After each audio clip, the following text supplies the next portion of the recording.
Okay. या पार्टला लिहायचं कुठं आहे? आपल्या प्रॅक्टिसच्या बुक मध्ये. ठीक आहे. जेव्हा केव्हा याला तुम्ही लिहाल तर याला प्रॅक्टिसच्या बुक मध्ये लिहाल, मॅपिंगच्या बुक मध्ये नको.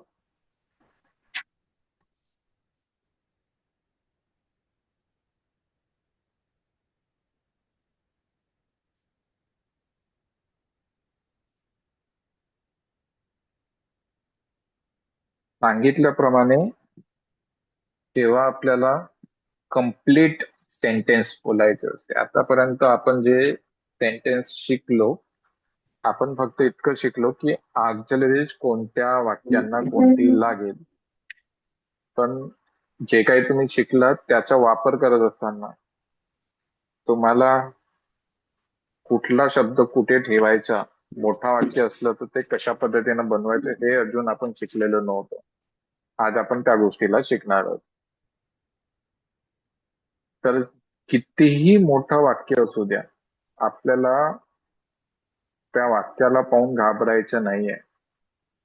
ठीक आहे. कितीही मोठं वाक्य असलं तर त्या वाक्याला आपल्याला, त्या वाक्यामध्ये असलेले जे शब्द असतात त्यांना आपल्याला या दिलेल्या रचनाच्या क्रमामध्ये लावायचे. सर्वात आधी सब्जेक्ट लिहिणार, मग ऑक्झिलरीज लिहिणार, मग मेन वर्ब लिहिणार, मग ऑब्जेक्ट लिहिणार, मग कॉम्प्लिमेंट लिहिणार. या रचनेमध्ये जर शब्द मांडत गेलो तर कितीही मोठं वाक्य असलं तरी ते आपल्याला कठीण वाटणार नाही, सोपं वाटेल आणि आपण ग्रॅमॅटिकली करेक्ट सुद्धा राहणार. आता सब्जेक्ट ऑलरेडी तुम्हाला सांगितलेलं आहे. वाक्यामध्ये जी कुठली क्रिया होत आहे त्या क्रियेला करणारा जो असतो तो सब्जेक्ट असतो. जसं समजा तो धावतो हा वाक्य आपला असेल तर धावणे ही आपली क्रिया आहे आणि या क्रियेला करणारा तो आहे, म्हणजेच हा सब्जेक्ट झाला. ठीक आहे. त्याला मराठीमध्ये कर्ता सुद्धा म्हणतात. तर सब्जेक्ट कुणाला म्हणणार आपण? कर्ता. कर्ता म्हणजे काय?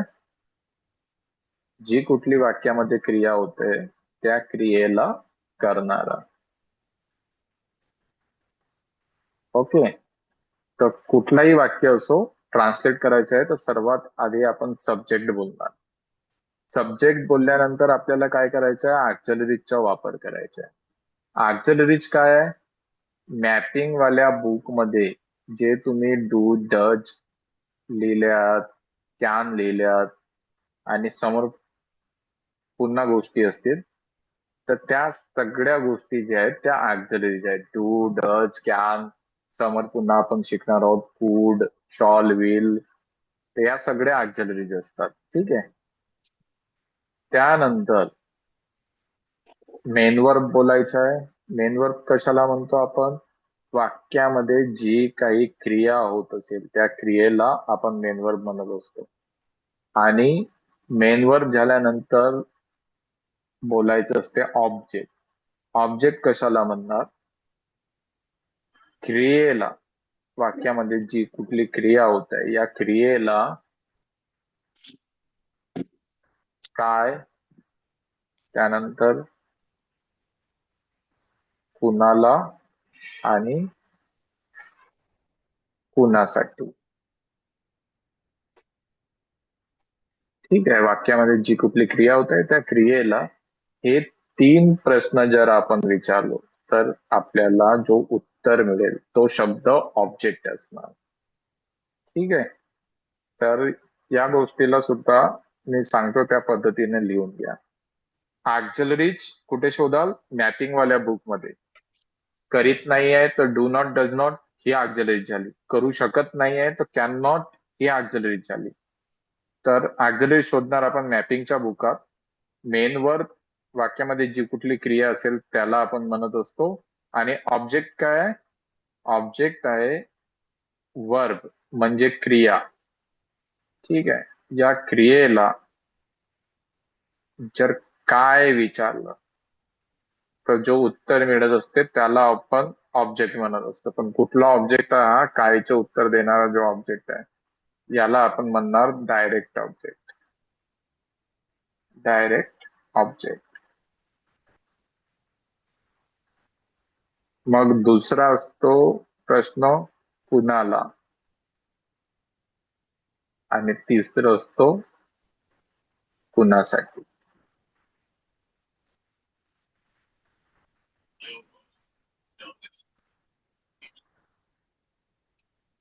रोहित सर म्यूट करून घ्या. ओके. तर काय प्रश्न विचारल्यावर जो ऑब्जेक्ट मिळेल त्याला आपण डायरेक्ट ऑब्जेक्ट म्हणणार. कुणाला आणि कुणासाठी या प्रश्नाचे उत्तर जो शब्द मिळेल आपल्याला तो सुद्धा ऑब्जेक्ट आहे, पण याला आपण काय म्हणणार, इनडायरेक्ट ऑब्जेक्ट असं म्हणणार. ठीक आहे. ऑब्जेक्टचे प्रकार आहेत. आता ते प्रकार, दोन प्रकार असतात, एक डायरेक्ट असते एक इनडायरेक्ट असते. आता यांचं वापर करत असताना सुद्धा काही नियम असतात. जर कधी कधी एकाच वाक्यामध्ये दोन ऑब्जेक्ट सोबत येऊन जातात, डायरेक्ट आणि इनडायरेक्ट, तर त्याचा वापर कशा पद्धतीने केला जाते. डायरेक्ट ऑब्जेक्ट जर आधी लावलं तर इनडायरेक्ट ऑब्जेक्ट मध्ये कुणालाचा प्रश्न मिळणाऱ्या ऑब्जेक्टला टू लावून बोलायचं असते, आणि कुणासाठी या प्रश्नाचं उत्तर मिळणाऱ्या ऑब्जेक्टला फॉर लावून बोलायचं असते. हा विषय नंतरचा आहे, याला आपण नंतर बघू. सध्या आपण आपलं फोकस कुठे ठेवू. सर्वात आधी सब्जेक्ट बोलणार आपण, मग ऑक्झिलरी बोलणार, मग मेन वर्ब बोलणार, त्यानंतर शेवटी बोलणार ऑब्जेक्ट. तर ऑब्जेक्ट कसं ओळखणार आपण, वर्बला जर काय विचारलं तर जो उत्तर मिळेल तो शब्द ऑब्जेक्ट असेल, कुणाला विचारलं तर जो उत्तर मिळेल तो ऑब्जेक्ट असेल, कुणासाठी विचारलं तर जो उत्तर मिळेल तो ऑब्जेक्ट असेल. ठीक आहे. आणि सर्वात शेवटी लिहिणार मग आपण उरलेल्या ज्या गोष्टी असतात त्यांना आपण कॉम्प्लिमेंट म्हणत असतो, त्यांना सर्वात शेवटी ठेवणार. महत्वाचं आहे subject, auxiliary, main verb, object हे जे दिलेलं आहे त्या सिक्वेन्स मध्येच यायला पाहिजे. तर हा जो चार्ट मी आता बनवला, वरची रचना, आणि रचना झाल्यानंतर हा वर्ब वाला जो डिझाईन मी बनवली आहे, अक्षर थोडेसे खराब आहे समजून घ्या त्यांना, आणि त्यांना लिहून घ्या आपल्या बुकमध्ये, जेणेकरून तुमच्या लक्षात राहणार ऑब्जेक्ट कसं ओळखायचं. इतकं लिहून झालं की मला सांगा सर आमचं लिहून झालं म्हणून, मग आपण प्रॅक्टिकल त्याचा वापर कसं करायचं त्याच्याकडे जाऊ.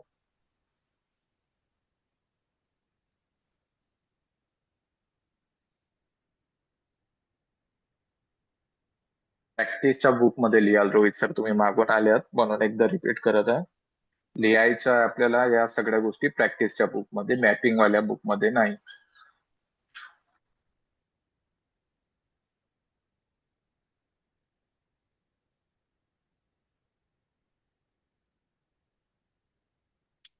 लिहून झालं की सांगाल, नाही तर आपण असेच बसून राहू सगळे.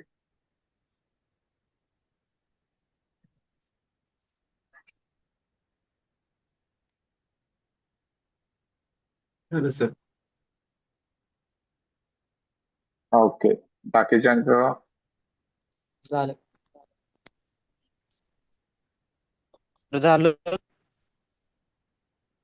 आस्था आणि रोहित सर, हा मी मिटवू शकतो आता हे जे मी लिहिलं होतं, स्वतः जे लिहिलं आहे त्याला मिटवू झालं शकतो. सर.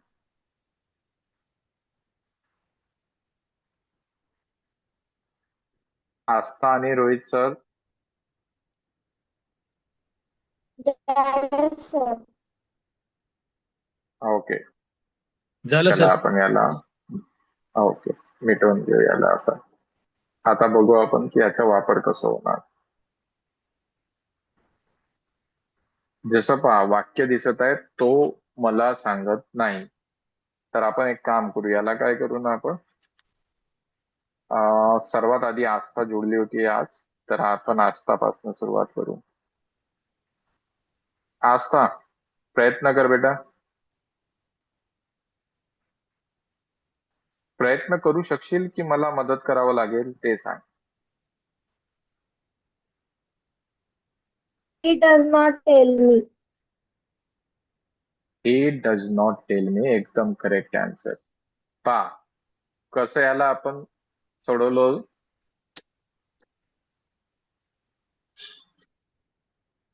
सर्वात आधी आपण सब्जेक्ट बोलला. सब्जेक्ट कसं ओळखलं, क्रिया होत आहे सांगण्याची, आणि कोण सांगत नाही, तो. ठीक आहे. क्रिया सांगण्याची होते आणि कोण सांगत नाही, तो. तर तो झाला आपला सब्जेक्ट, त्यामुळे त्याला आधी आपण लिहून घेतलं. ठीक आहे. क्रिया करणारा तो होता, त्याला इंग्लिशमध्ये ही लिहून टाकलं. मग लिहायचं होतं आपल्याला ॲक्सेलरीज. सांगत नाही च करत नाही होते. करत नाही मध्ये डू नॉट किंवा डज नॉट लावता ऑलरेडी आपण शिकलेलो आहोत. तर मग आपण काय केलं, ही एक वचन असल्यामुळे डज नॉट लावलं. ही झाली ॲक्सेलरीज. मग लिहायचं होतं मेन वर्ब. तर क्रिया सांगण्याची होत आहे, सांगण्यासाठी शब्द आहे टेल. टेल लिहून टाकलं आपण. मग लिहायचं होतं ऑब्जेक्ट. आता ऑब्जेक्ट सांगितल्याप्रमाणे वर्बला काय विचारलं तर काहीच उत्तर मिळत नाही, तर हा ऑब्जेक्ट नाही आहे. बट जर कुणाला विचारलं तर याचं उत्तर मिळत आहे. कुणाला सांगत नाही तर याचं उत्तर भेटत आहे मला. तर मला हा आपला ऑब्जेक्ट झाला, त्यासाठी इथे मी आलेला आहे. आता खूप साऱ्यांना प्रश्न पडला असेल की मी आणि मला साठी आपण आय शिकलो, तर मग इथे मी का बरं लिहिलं, त्याचं पण उत्तर देणार मी. त्याआधी आपण एकदा समोर वळू. श्रीधर सर सांगतील आता.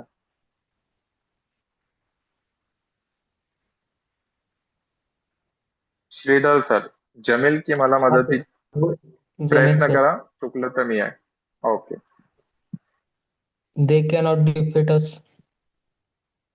दे कॅन नॉट डिफीट अस. खूप छान. ठीक आहे. आता परत बघा सेम थिंग. क्रिया होत आहे हरवण्याची, आणि कोण हरवू शकत नाही तर उत्तर भेटत आहे ते. त्यामुळे हा आपलं झालं सब्जेक्ट. त्यानंतर सब्जेक्ट झाल्यावर लिहायचे असते ऑक्झिलरीज. तर ऑक्झिलरीज कशावरून ओळखतो आपण, सगळ्या गोष्टी वर्ब पासून ओळखत आहोत आपण. ठीक आहे. महत्वाचं काय वाक्यामध्ये वर्ब. तर आपला वर्ब होता हरवणे. हरवण्याची क्रिया ते करत होते, ते सब्जेक्ट झालं. मग ऑक्झिलरीज ओळखायची तर परत आपण वर्ब कडे जाणार. हरवणे या शब्दाचं झालंय हरवू शकत नाही, तर करण्याचे होणार करू शकत नाही. त्यासाठी आपण कॅन नॉटचा वापर करतो, म्हणून कॅन नॉट लिहिलं. मग मेन वर्ब लिहायचं होतं, तर मेन वर्ब काय, क्रिया होत आहे हरवण्याची, तर हा झाला आपला मेन वर्ब. त्यासाठी शब्द आहे डिफीट. डिफीट लिहिलं. मग ओळखायचं होतं ऑब्जेक्ट. तर वर्बलाच परत प्रश्न विचारायचा आहे, काय कुणाला कुणासाठी.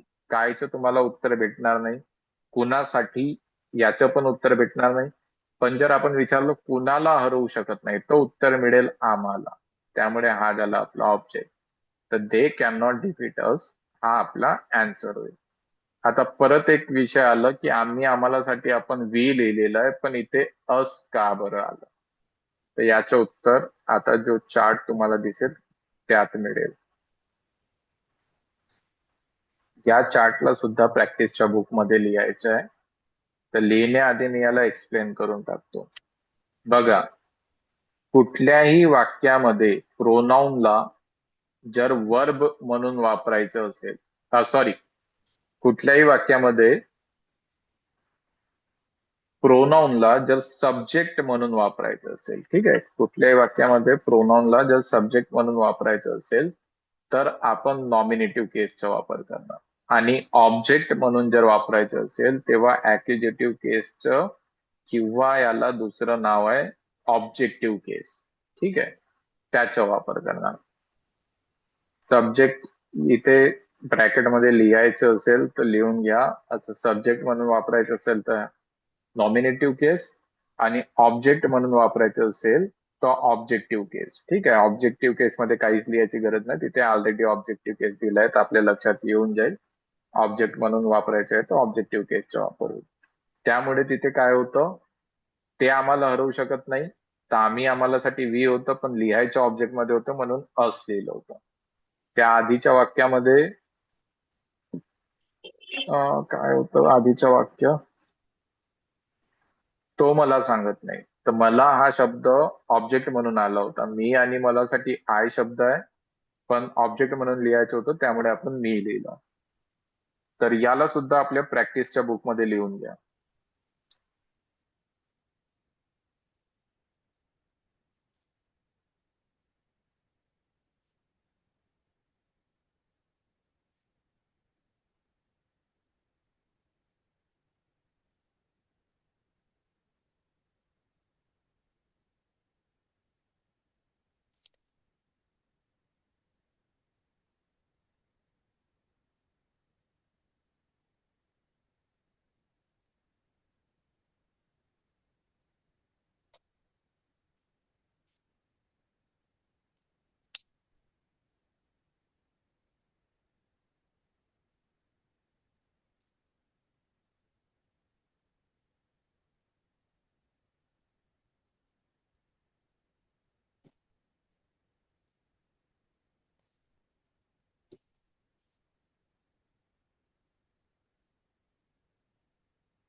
झालं सर.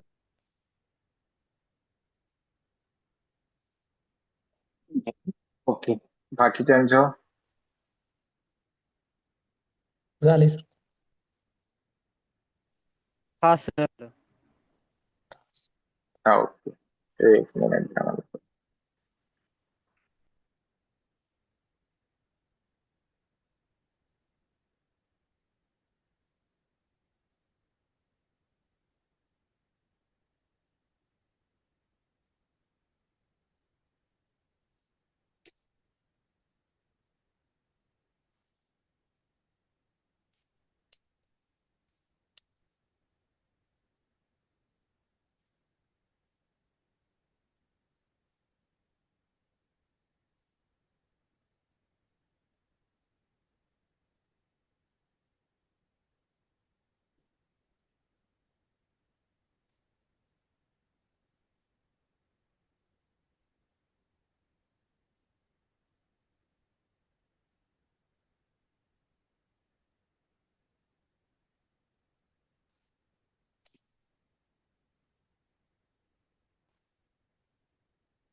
चल.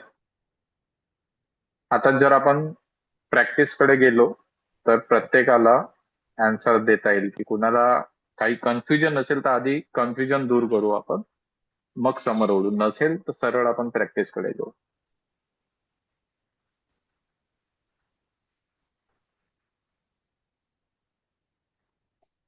चला, कोणालाच कन्फ्युजन नाही असं समजू आपण आणि समोर ओढू. उदय सर, मी इंग्रजी शिकतो. Sir, I teach English. शिकतोय ना सर? टीच म्हणजे शिकवतो होणार, आपल्याला म्हणायचं शिकतो. I learn English. I learn English, correct. समज सर, तो हे विसरू शकत नाही.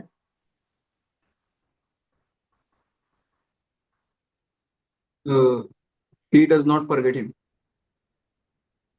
विसरू शकत नाही. विसरू शकत नाही. फॉरगेट. विसरू शकत नाही तर करण्याचे काय होणार सर?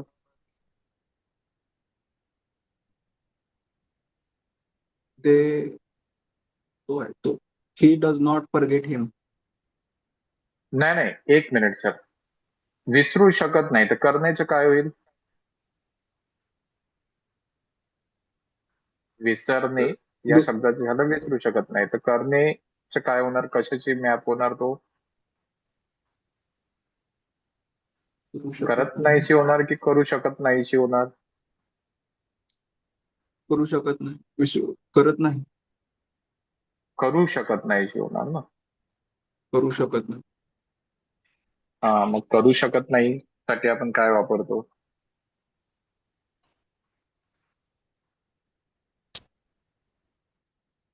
डज पण do not. Can not. Can not. Can not शकतो. शकतात. हा, कॅन कॅन करू शकतो, करू शकतात, करू शकते. पण जर समजा तिथे नाही पण आलाय तर मग नॉट पण वापरावं लागेल. करू शकत नाही लिहून दिलेला आहे सर तो ऑलरेडी. Yes yes.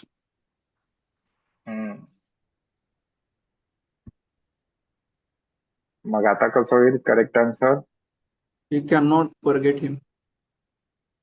हा, आता हिम होणार नाही. हे साठी इंग्रजीत धीस शब्द आहे.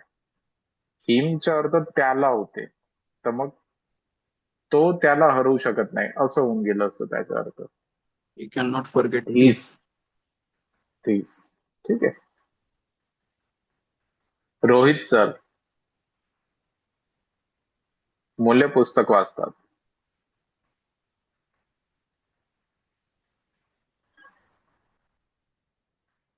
Sir, boys read the book. Boys read the book येणार नाही सर, बुक्स होणार. द का बरं आलं नाही मी आता एक्सप्लेन करण्यात वेळ वाया घालवत नाही. यानंतर Okay, जो आपला सेकंड चॅप्टर आहे, ठीक आहे, त्या सेकंड चॅप्टर मध्ये या प्रश्नाचं उत्तर भेटणार की इथे द का बरं लागत नाही. आजच आपण तो टॉपिक सुद्धा क्लिअर करू. आस्था, मुले हॉकी खेळतात.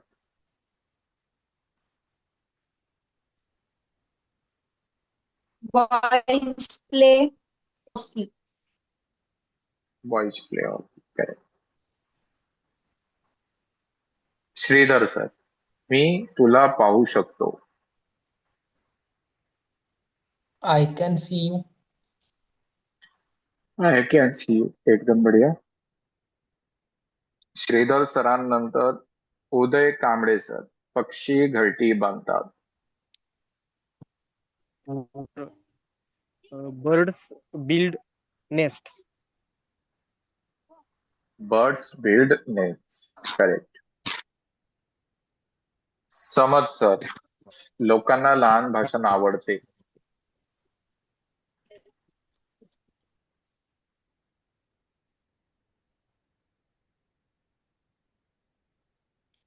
People likes small. भाषण, स्पीच म्हणणार भाषणसाठी. Speech. एकदा परत आन्सर कराल sir? Speak. People like small speech. हा, लाईक म्हणणार हा, कारण पीपल हा अनेक वचन आहे. चलो बढिया. आता इथे जो आलेला आहे याचं उत्तर आपल्या नेक्स्ट चॅप्टर मध्ये तुम्हाला प्रत्येकाला मिळून जाईल. रोहित सर, काही प्राणी रात्री शिकार करतात. शब्दांसाठी जर लटकले तर शब्द बिनधास्त विचारा. शब्दांचा संग्रह सांगितल्याप्रमाणे प्रॅक्टिस करता करता आपोआप वाढेल. सध्या आपल्याला फक्त फोकस ठेवायचा आहे ऍक्युरसी. जो दिसलं त्याला इंग्रजीमध्ये बोलता आलं पाहिजे.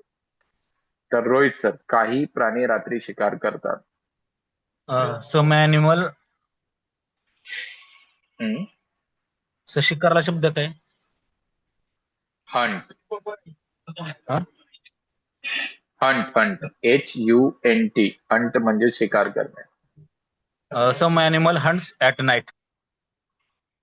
आता मला एक प्रश्नाचं उत्तर द्याल रोहित सर, पुन्हा अनम्यूट करा.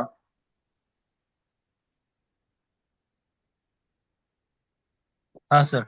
रोहित, हा, हंट म्हटले होते सर तुम्ही की हंट्स म्हटले होते?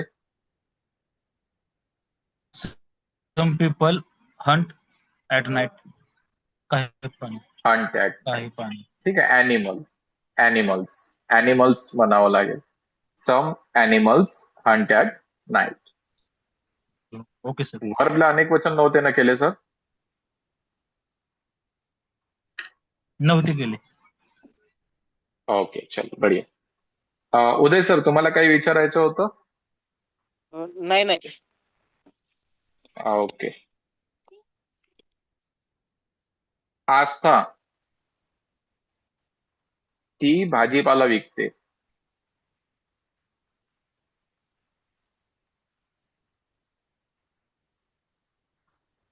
आस्था, फास्ट अनम्यूट कर.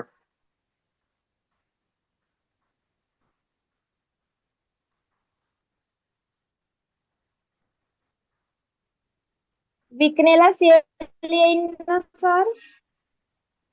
हा, विकण्यासाठी ते.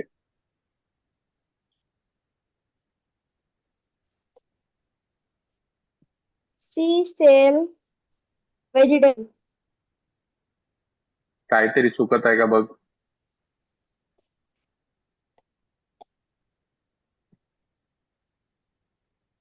एक वचन अनेक वचन मध्ये सी काही सेल कुठे गडबड होत आहे का? Sell vegetable.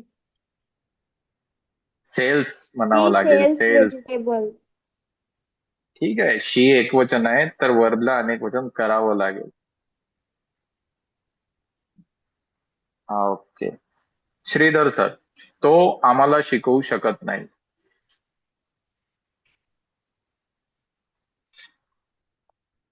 He cannot teach us. तो आहे सर, तो. ही म्हटले की शी. He cannot teach us. She means ती होऊन जाणार, आपल्याला तो म्हणायचं आहे. ही He's म्हणावं बोललो लागेल. आपण. अच्छा, सॉरी, मला शी ऐकू येत आहे. Okay, He he cannot cannot teach us. Teach us. Correct, correct आहे सर. उदय सर, त्याला पतंग बनवता येत नाही. Sir they can not made kite. हा, मेड सेकंड फॉर्म आहे सर, मेक म्हणावं लागेल. ठीक आहे. आणि हा, आणि दुसरी गोष्ट, त्याला एक वचन आहे, म्हणजे एक वचन आहे, त्यातल्या त्यात काय मेल व्हर्जन साठी वापरलाय, तर त्याला साठी ही येणार. ही कॅन नॉट मेक काइट. ते जर म्हटलं तर त्यांना होते त्याचा अर्थ अनेक वचन. ठीक आहे, त्याला आणि त्यांना दोघांमध्ये फरक आहे. हो सर. हा, ओके. समज सर, ती त्याचा तिरस्कार करते. She hate him. She. She hate him. हा, हेट होणार की हेट्स होणार sir? She hates him. Okay. छोटीशी मिस्टेक आहे बघा, हेट्स आणि हेट ही छोटीशी मिस्टेक आहे, स्पोकन मध्ये चालते. स्पोकन मध्ये इतकं कोणी लक्ष देत नाही, बट आपण शिकत आहोत तर आपल्याला फक्त स्पोकन नाही, ग्रॅमॅटिकली करेक्ट बोलणं शिकायचंय, त्यामुळे मी इतकं जोर देत आहे. रोहित सर, रोहित देशमुख सर, तो उदास दिसतो. देशमुख नाही, sorry, Dekle. Rohit sir. Okay, Rohit sir मला दिसत नाही. नेटवर्कच्या इश्यूचं काहीतरी करा प्रत्येकाने. आस्था, तूने सुद्धा, तू उत्तर देत आहे पण तुझे उत्तर लटकतात, मग मधातूनच तू गायब पण होऊन जाते. चलो, आस्थाचीच त्यानं आता. रोहित सर तर दिसत नाही, तो उदास दिसतो.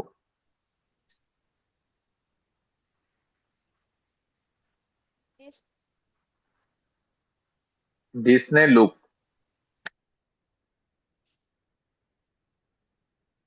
he looks sad.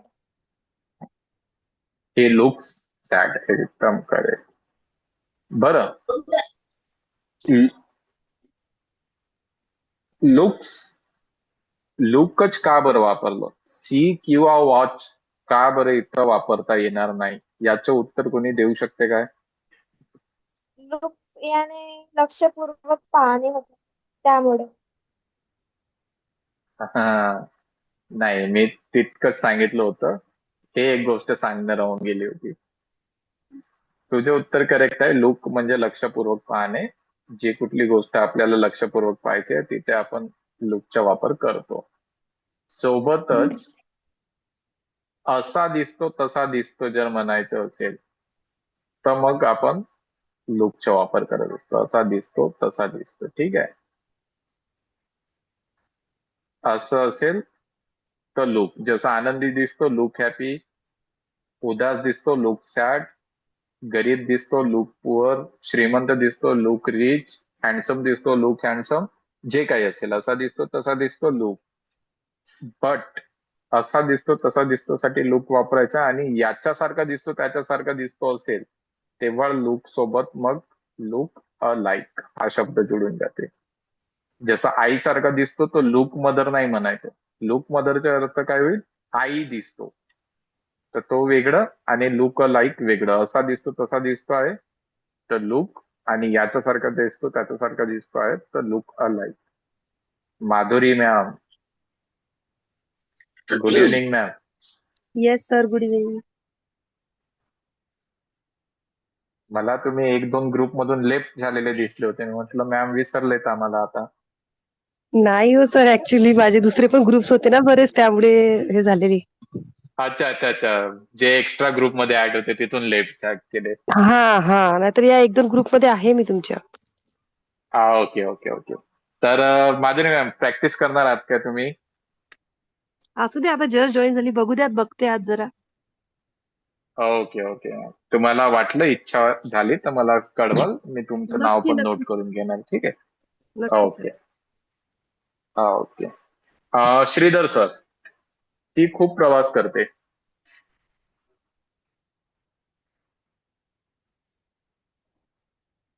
She travels a lot. She travels a lot. एकदम बढिया.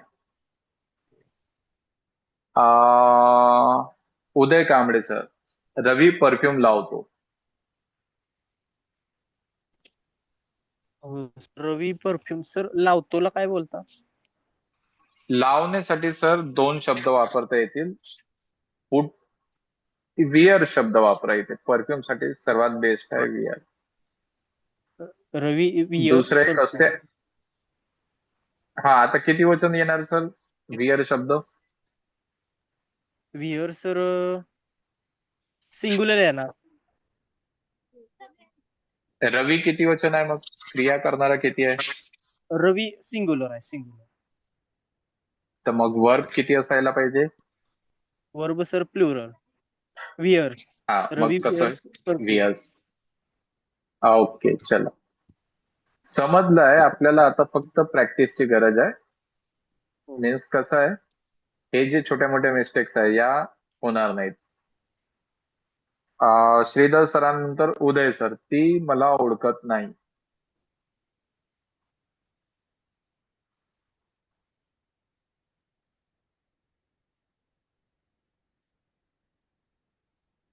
उदय Kamble sir.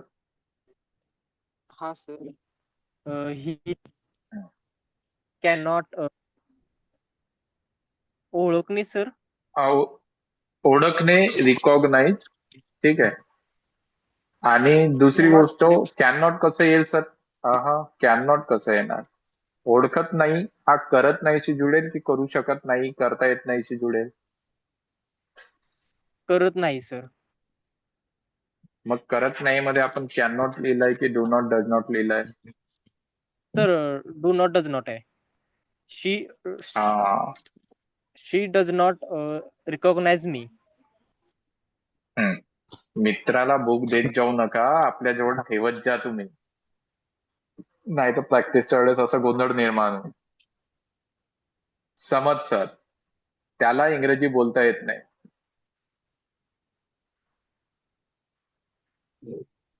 He does not talk English. समज सर, बोलता येत नाही, करता येत नाहीशी जुळेल की करत नाहीशी जुळेल? एक नाही, करत नाही, करत नाही. हा, बोलता येत नाही लिहिलेलं आहे तिथे. करत नाहीशी काय जुळणार? बोलत नाही, करत नाही, हा जुळते. बोलत Cannot. नाही, करत नाही जुळेल. हा, बोलता येत नाही हा करता येत नाहीशी जुळणार.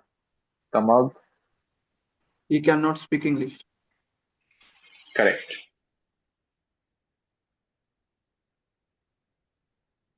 रोहित सर, तुम्ही इथे बसू शकता.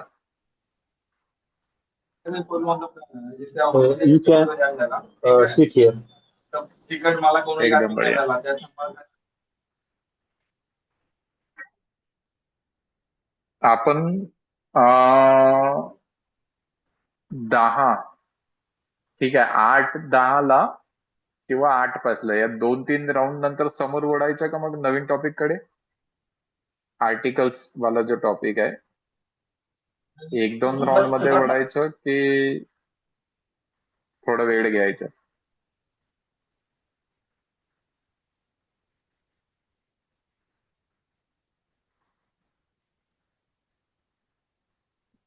हा, बोला रोहित. हा, बोला. कन्फ्युजन होतं तिथं कुठं त्याला प्रॅक्टिस इंग्रजी कडे लक्ष बोलता देऊ. येत नाही. हा, तेच कन्फ्युजन नाही, कसं होतंय सर, मला सांगा. कन्फ्युजन होऊन जाते. म्हणजे बरं, मुलांचं थांबा. जे आता मी बघितलं ना, येत नाही, बोलता येत नाही, म्हणजे असं वाटतं की करत नाही का, असं होऊन जातं. म्हणजे ऍक्च्युली आता तिथे कसं आहे, बरं लावतो बरं म्हणलं की आपल्याला बरं. करावं लागतं. ओके, एक मिनिट सर, मी थोडंसं- स्क्रीनवर तुम्हाला फक्त 1 मिनिट द्याल सर मला. या प्रश्नाचं जो दिसत आहे स्क्रीनवर, या प्रश्नाचे उत्तर होऊ देऊ आणि लगेच मग मी तुमच्या विषयावर येतो. आस्था देऊन दे बेटा याचे उत्तर. तो कोणत्याही क्षणी येऊ शकतो.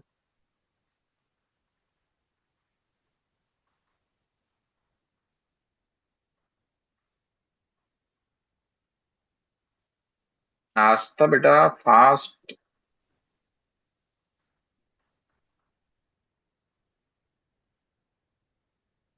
तो कोणत्याही He क्षणी can येऊ शकतो. come.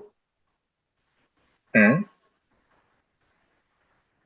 कोणत्याही क्षणीसाठी शब्द कोणत्या माहित आहे? क्षणीला काय येईल? At any moment. नाही sir. At any moment. He can come. He can come at any moment. Correct. चल, आता एकदा आपण रोहित सरांचे कन्फ्युजन दूर करू. बघा सर, 1 मिनिट, मी यालाही हटवून देतो. ओके, आपला जो पॅटर्न आहे ना सर, तो करणे या पॅटर्न वर डिपेंड आहे. ओके, आणि मेन शब्द बोलणे हा आहे. आता याला आपण वेगवेगळ्या रूपात वापरतो. कधी बोलतो होणार, कधी समजा बोलत नाही आणि बोलता येत नाही, म्हणजे तुमचं कन्फ्युजन होत आहे, तर आपण सरळ तिकडे जाऊ. कधी बोलत नाही होणार आणि कधी होणार याचं सेम बोलता येत नाही. एक काम करू आपण, 1 मिनिट, सरळ या 2 शब्दांना घेऊ.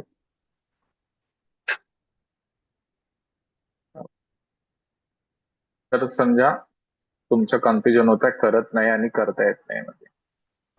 तर कधी बोलणे या शब्दाचा वापर आपण बोलत नाही म्हणून करत असतो, तर कधी बोलता येत नाही म्हणून करत असतो. बोलता येत नाही म्हणून करत असतो. तर आता बघा, आपलं पॅटर्न आहे करण्यावर डिपेंड. आता याला जर आपल्याला मॅप करायचं आहे तर आपण कशा पद्धतीनं करणार? बोलणे झालं बोलत नाही, करण्याचं होणार करत नाही. कसं होणार करत नाही? का बरं मी करत नाही होणार म्हणत आहे?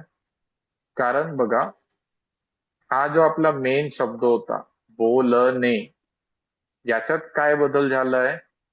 नेच्या ठिकाणी इथे त वापरला आणि नाही जोडून दिलाय.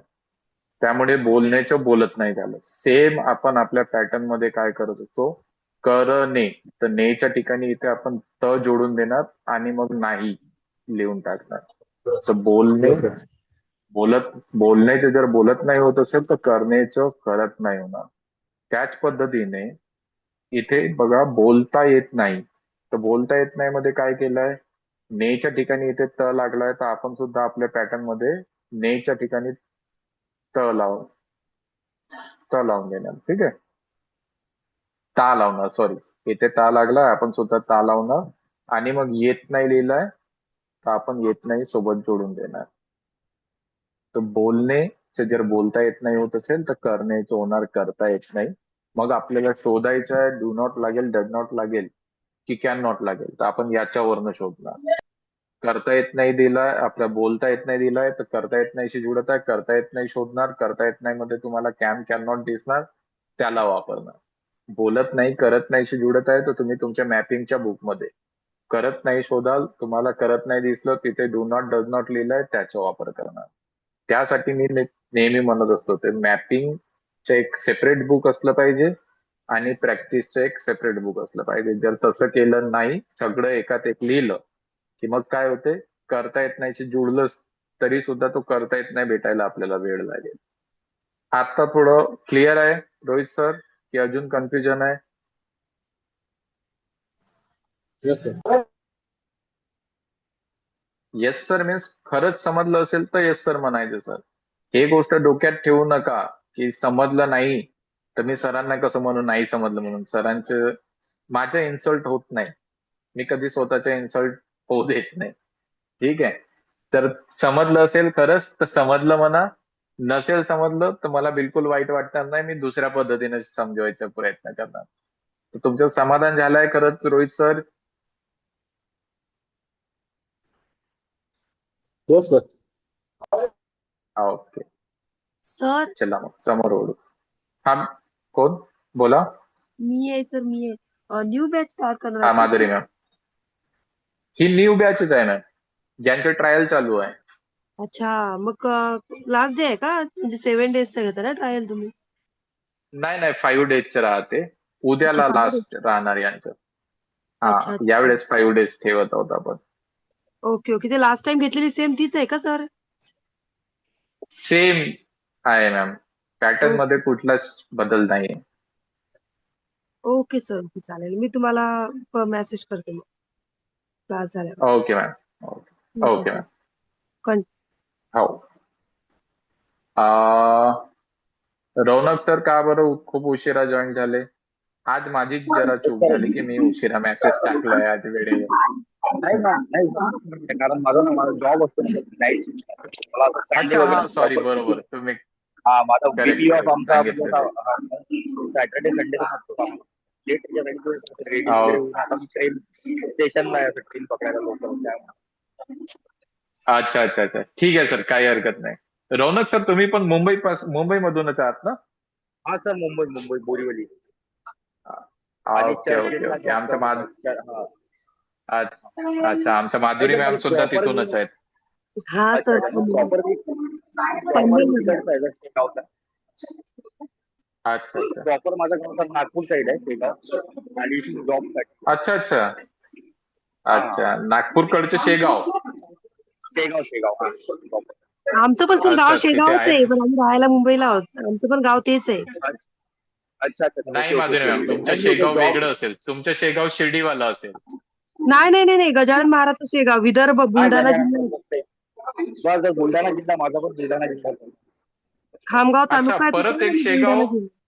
चंद्रपूर हा. जिल्ह्यामध्ये सुद्धा एक शेगाव हो आहे. हो, आणि नगरमध्ये पण हा. आहे शेवगाव म्हणून, एक नगरमध्ये पण आहे. बरेच आहेत, पण कसं आहे, विदर्भातलं सर फेमस आहे गजानन महाराजचं शेगाव म्हणून.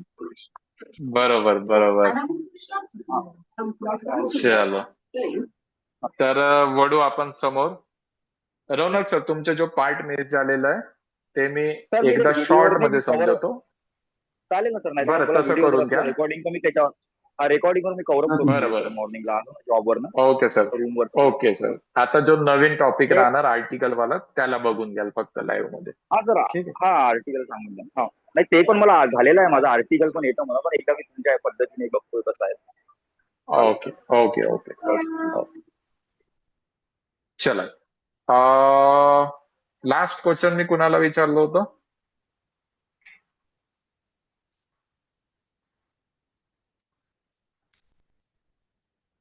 मला सर. आस्थाला. ओके. श्रीधर सर, तो 5 भाषा बोलू शकतो. He can speak 5 languages.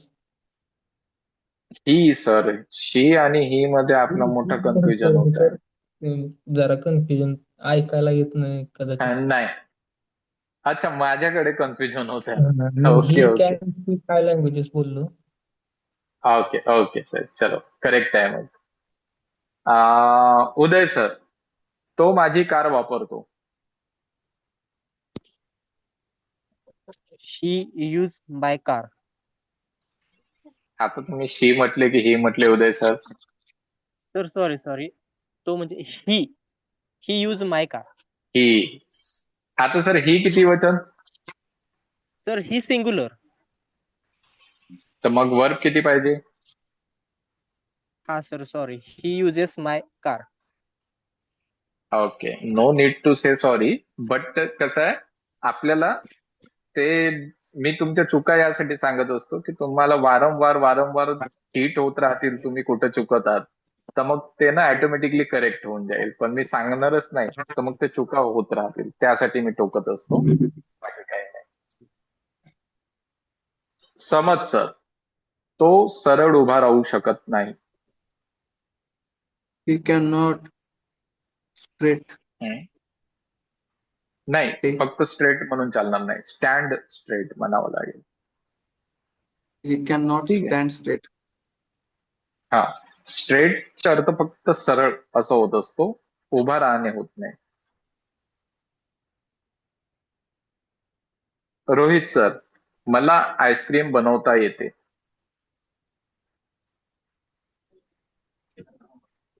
I make a ice cream. एकदा रोहित सर.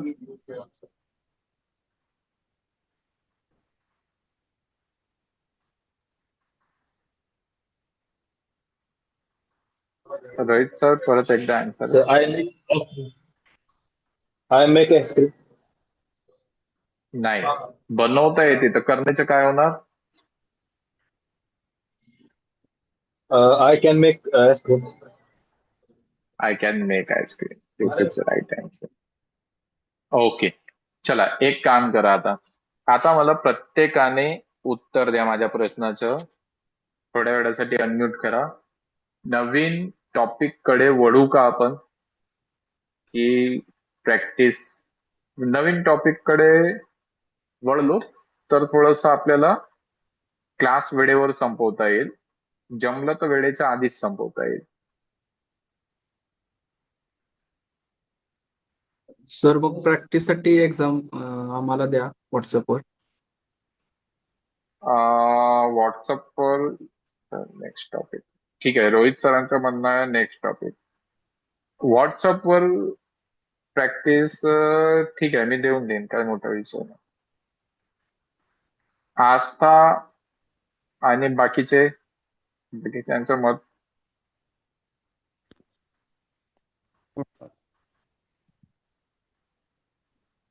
नेक्स्ट टॉपिक घ्या सर. ओके, चला.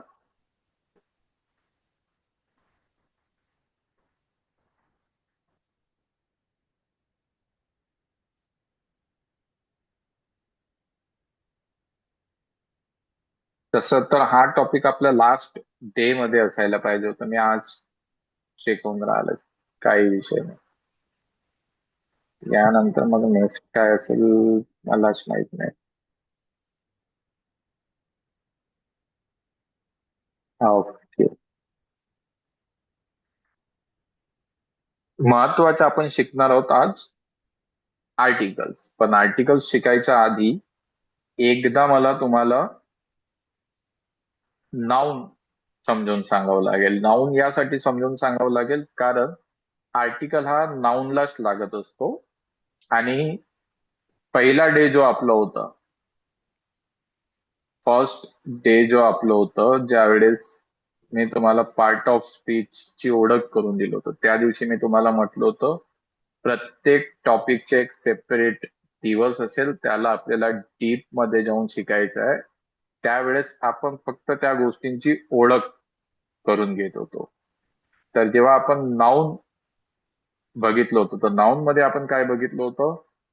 नाउन म्हणजे कुठल्याही गोष्टीचं नाव, इतकंच आपण पाहिलं होतं. पण आज नाउनला सुद्धा आपण डिटेलमध्ये समजून घेऊ. ठीक आहे,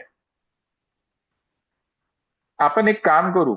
समज सर, जे तुम्ही मला प्रॅक्टिस व्हॉट्सअपवर पाठवा म्हटले होते, जर समजा हा टॉपिक संपेपर्यंत 9 जर नाही वाजले तर उरलेल्या वेळेत आपण परत ओरल कडे जाऊ. ठीक आहे, आणि sir. जर वेळ उरलंच नाही तर मग मी तुम्हाला प्रॅक्टिस देऊन देणार व्हॉट्सअपवर. तर परत वेळ वाचवायचा प्रयत्न करू, ओरल घेता येईल. आता या टॉपिकवर येऊन जाऊ.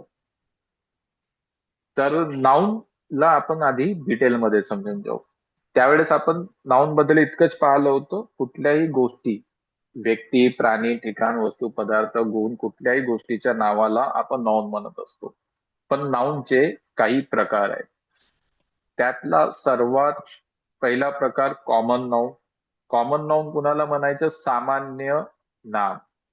सामान्य नाम का बरं याला म्हटलं गेलंय मराठीत? कारण हा, आता सामान्य म्हणण्यापेक्षा मी कॉमन शब्दाचाच वापर करणार. कारण हा जो नाउनचा प्रकार हा कॉमन असतो, हा प्रत्येकाला लागू होत असते. जसं सिटी. आता सिटी म्हटल्यावर फक्त नागपूर किंवा सांगली, माझ्या जिल्ह्यात चंद्रपूर आहे, तर हा शब्द फक्त या शहरांना लागू होत नाही. सिटी म्हटलं की प्रत्येक शहराला, तिथे नागपूर पण आला, शेगाव पण आला, पुणे पण आला, सगळेच शहर आले. तर हा कॉमन नाव आहे सिटी, जो प्रत्येकाला लागू होते. त्यामुळे त्याला आपण कॉमन नाउन म्हणत असतो. कंट्री म्हणजे फक्त आपला देश नाही. कंट्री म्हटल्यावर तिथे आपला आपला देश पण आला, चीन पण आला, अमेरिका पण आला. कंट्री म्हटलं तर हा प्रत्येकाला लागू होणारा कॉमन नाव आहे. त्यामुळे त्याला आपण कॉमन नाउन मध्ये मोडणार. त्यानंतर दुसरा आहे प्रॉपर नाउन. प्रॉपर नाउन कशाला म्हणायचं? विशेष नाव, जो प्रत्येकाला लागू होणार नाही. कुठल्या तरी एका शहराला, देशाला, व्यक्तीला, कुठल्याही गोष्टीला, पण कुठल्या तरी एका विशेष गोष्टीला लागू होईल. त्याला आपण प्रॉपर नाउन म्हणणार. जसं मुंबई, तर हा आता कुठलाही शहर होणार नाही. आता पर्टिक्युलरली एका शहराबद्दल, आपण विशेष शहराबद्दल बोलतो, त्यामुळे त्याला प्रॉपर नाउन म्हणतात. मग कलेक्टिव्ह नाउन एक प्रकार आहे. कलेक्टिव्ह नाउन कशाला म्हणायचं? असं नाव जो एकापेक्षा जास्त लोक मिळून किंवा एकापेक्षा जास्त गोष्टी मिळून तयार होत असतो. त्यामुळे त्यातला समूहवाचक नाम असं नाव दिलेलं आहे. जसं क्लास. ठीक आहे. समजा एखाद्या व्यक्तीची इच्छा झाली की मी सुद्धा कोचिंग क्लास स्टार्ट करतो. तो एकटाच आपलं ब्लॅकबोर्ड घेऊन कुठेतरी बसून गेलं रूम घेऊन, आणि त्याच्याकडे कोणी विद्यार्थी शिकायला जात नसेल, तर त्याला क्लास म्हणता येणार नाही. किंवा एखाद्या विद्यार्थ्याची इच्छा झाली मी शिकतो, तो एखाद्या झाडाखाली जाऊन बसून गेला, शिकवणारा कोणीच नाही, त्याला सुद्धा क्लास म्हणता येणार नाही. क्लास कशाला म्हणणार? ऍटलिस्ट एक शिक्षक असला पाहिजे आणि एक विद्यार्थी असला पाहिजे. असे कमीत कमी 2 लोक तरी तिथे जुळून आले पाहिजे, तेव्हा तो क्लास होणार. त्यामुळे क्लासला आपण समूहवाचक नाम म्हणणार, कलेक्टिव्ह नाउन म्हणणार, कारण तो एकापेक्षा जास्त लोक मिळून तयार झालेलं नाव आहे. सेम थिंग टीमच्या बाबतीत आहे. टीम कधी एकट्याची राहू शकत नाही. फॅमिली, परिवार एकटाच असेल तर या घरी माझा परिवार राहत आहे असं म्हणता येणार नाही. कमीत कमी त्याच्यासोबत त्याची आई असली पाहिजे, भाऊ असला पाहिजे, वडील असले पाहिजे, कोणतरी एक, त्याच्या व्यतिरिक्त कुठला तरी एक पुन्हा व्यक्ती असला पाहिजे तिथे, तर तिथे फॅमिली राहते हा शब्द वापरता येणार. ठीक आहे. तर फॅमिली सुद्धा कलेक्टिव्ह नाउन आहे, कारण एकापेक्षा जास्त लोक मिळून तयार झालेला तो नाव आहे. तर आता सगळे एक्झाम्पल सांगायची गरज नाही असं मला वाटते. शॉर्ट मध्ये निपटू आपण याला. कलेक्टिव्ह नाउन म्हणजे एकापेक्षा जास्त लोक किंवा गोष्टी मिळून तयार झालेलं नाव. त्यानंतर मटेरियल नाउन म्हणजे पदार्थवाचक नाम. ठीक आहे. याला कसं समजू आपण? मोस्टली ज्या गोष्टींना किलो मध्ये मोजतात किंवा लिटर मध्ये मोजतात, त्या सगळ्या गोष्टींना मटेरियल नाउन मध्ये मोडल्या जाते. ज्या कुठल्या गोष्टी आपण किलो किंवा लिटर मध्ये मोजतो, त्या सगळ्या गोष्टी मटेरियल नाउन मध्ये येतात. वॉटर, पेपर, गोल्ड, या सगळ्या गोष्टी मटेरियल नाउन मध्ये येतील. मग लास्ट मध्ये आहे ऍबस्ट्रॅक्ट नाउन. ऍबस्ट्रॅक्ट नाउन कशाला म्हणायचं? कुठल्याही व्यक्तीच्या, गोष्टीच्या क्वालिटी म्हणजे त्याच्यात असलेले गुण, तर त्या गुणला जो नाव असेल त्या नावाला आपण ऍबस्ट्रॅक्ट नाउन म्हणणार. ठीक आहे. कुठल्याही व्यक्तीत असलेलं गुण, त्याची असलेली स्थिती. स्टेट म्हणजे इथे राज्य नाही. ठीक आहे. स्टेट म्हणजे स्थिती. कुठल्याही स्थितीला आपण जे नाव दिलंय तो ऍबस्ट्रॅक्ट नाउन आहे. ऍक्शन म्हणजे कृती.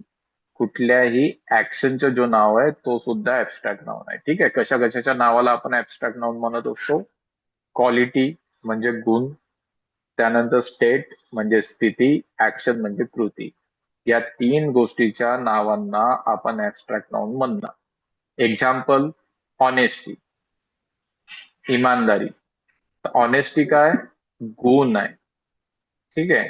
क्वालिटी आहे एखाद्यामध्ये, तर त्या ऑनेस्टीला आपण काय म्हणू? ऍबस्ट्रॅक्ट नाउन म्हणणार. क्वालिटी नाउन म्हणायचं नाही, स्टेट नाउन म्हणायचं नाही, ऍक्शन नाउन म्हणायचं नाही, ऍबस्ट्रॅक्ट नाउन. त्यानंतर पॉवर्टी. पॉवर्टी काय? स्थिती आहे. गरिबी. तर गरिबी ही स्थिती असते. स्टेट आहे एखाद्याचं, तर त्याला आपण ऍबस्ट्रॅक्ट नाउन म्हणणार. त्यानंतर थेफ्टला सोडून देऊ आपण. मुवमेंट. मुवमेंट म्हणजे काय? हलचल. एक मिनिट आहेत ना. तर कुठे होतो आपण मुवमेंट. मुवमेंट काय? मुवमेंटचा अर्थ होते हलचल, म्हणजे ऍक्शनचं नाव. तर ऍक्शनचं नाव आहे म्हणजे काय झालं, हा सुद्धा आपल्या ऍबस्ट्रॅक्ट नाउन झाला. इतका क्लिअर आहे प्रत्येकाला की कोणाला इथे काही कन्फ्युजन आहे?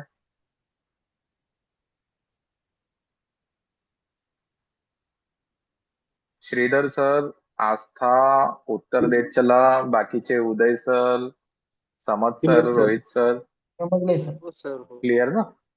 समजलं ओके ओके. चला मग आता आपण आजच्या मेन टॉपिक वर येऊ आपल्या. हे लिहून घ्यायचं आहे काय सर? अं, याला असू द्या सर, याला आपण लिहित बसू तर पुष्कळ वेळ आपल्याला जाईल. मी स्क्रीनशॉट तुम्हाला पाठवून देणार. ठीक आहे. ऑक्झिलरीज मी यासाठी लिहायला लावतो कारण आपण शिकलो की तुरंत आपली प्रॅक्टिस स्टार्ट होऊन जाते. याची काही प्रॅक्टिस करायची गरज नाही. तर याला मी नंतर तुम्हाला स्क्रीनशॉट घेत असाल तर घेऊन घ्या फक्त, ओके नंतर सर. लिहाल याला. Okay. झालं सर स्क्रीनशॉट? Yes sir. हो सर. ओके चल. ओके, आता येऊ आपण आजच्या आपल्या मेन टॉपिकवर, आर्टिकल्स. ठीक आहे.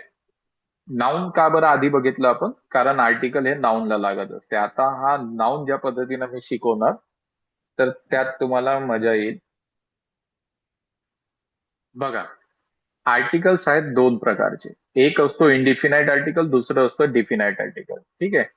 इनडिफिनाइट अनिश्चित ज्या गोष्टी असतात त्यांना लागत असतो आणि डिफिनाइट आर्टिकल निश्चित गोष्टींना लागत असतो. आता अनिश्चित कोणाला म्हणणार आपण? वन बाय वन पाहू आपण. आधी इनडिफिनाइट आर्टिकलला मी एक्सप्लेन करतो. अनिश्चित आपण त्या गोष्टीला म्हणणार ज्या गोष्टी असं नाव जो बोलणारा किंवा ऐकणारा दोघांनाही माहीत नसलेला एक. आता एक यासाठी वापरलाय तिथे कारण आर्टिकल, इनडिफिनाइट आर्टिकल फक्त कुणाला लागेल? एक असलं पाहिजे, सिंग्युलर असलं पाहिजे नाव तर लागणार. ठीक आहे. एक वचन असेल नाव तरच इनडिफिनाइट आर्टिकल लागेल, अदरवाईज लागणार नाही. तर बोलणारा किंवा ऐकणारा दोघांनाही माहीत नसलेला एक जर असेल नाव त्याला आपण इनडिफिनाइट आर्टिकल लावतो आणि म्हणूनच त्याला अनिश्चित शब्द वापरलाय. कारण बोलणाऱ्याला माहित नाही आहे, ऐकणाऱ्यालाही माहित नाही, त्यामुळे ती अनिश्चित गोष्ट आहे. ठीक आहे. तर इनडिफिनाइट आर्टिकल. आणि गरजेचं नाही की दोघांनाही माहित नसलेलं एक असलं पाहिजे. दोघांपैकी एकाला जरी माहित नसलं तरी सुद्धा आपण इनडिफिनाइट आर्टिकल लावू शकतो. आता तिथे दोन इनडिफिनाइट आर्टिकल दिले आहे. एक आहे अ आणि दुसरा आहे ॲन. कधी अ लावणार आणि कधी ॲन लावणार. आतापर्यंत तुम्ही जे शिकले होते शाळेमध्ये, तर जसं रौनक सरांनी म्हटले की मला आर्टिकल्स माहित आहे कसं वापरायचं. तर सर जर मी तुम्हाला विचारलं की ॲन आर्टिकल कुठे लावायचं तर त्याचं उत्तर तुम्ही काय द्याल? थोड्या वेळासाठी रौनक सर अनम्यूट करतील.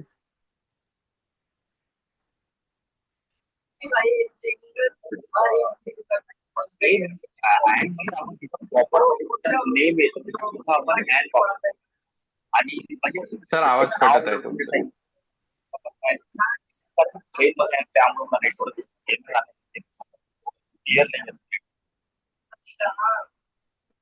बरं, आपण रौनक सर तुमचा आवाज जो आहे ना गोंधळ तयार होत आहे. दुसऱ्यांचा आवाज तुमचा आवाज सगळं मिक्स होत आहे. आम्ही बरोबर तुम्हाला ऐकू शकत नाही आहोत. बरं बरं, काय इश्यू नाही सर, मी दुसऱ्यांकडे वळतो. बरं, आस्थाला सोडून, आस्थाला यासाठी सोडून कारण आस्थाला माहित आहे, आस्था याआधी माझं क्लास केलेली आहे. इतर कोणी आहेत ज्यांना आर्टिकल ॲन कुठे लागते हे माहित असेल?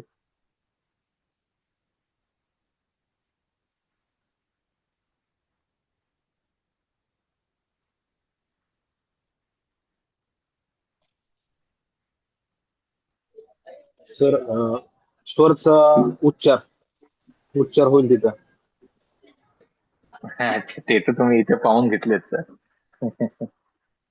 ठीक आहे. तर पहा, मोस्टली तुम्हाला शाळेमध्ये काय शिकवलं गेलेलं आहे एखाद्या सर स्पेलिंग थोडं हा सर बोला. अं, स्वर आणि व्यंजन कोणते ते सांगू? नाही नाही नाही, ॲन कुणाला लागत असते? तुम्ही आता शाळेमध्ये ही गोष्ट शिकलेली आहे. तर ॲन कुणाला लागत असते हा हे सर तुम्हाला सांगू. माहित आहे का?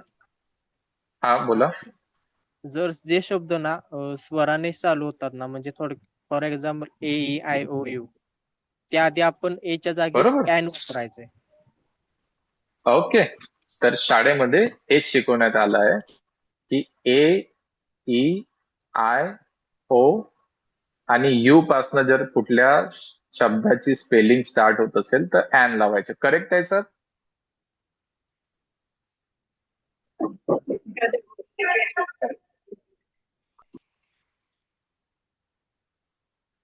हा, आता जे कोणी सांगत होते करेक्ट आहे. ही गोष्ट शिकल्यात तुम्ही शाळेमध्ये?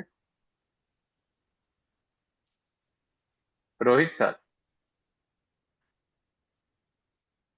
Hello sir. हा, तुम्हीच सांगितले होते ना आता AEIOU वालं. मी नव्हतं सांगितलं. अच्छा, कोण सांगितलं होतं हे गोष्ट आता? हा सर. उदय सरांनी. हे शिकले आहात सर तुम्ही शाळेमध्ये, करेक्ट? हो हो हो सर. आता मी याला चुकीचं सिद्ध करून देणार.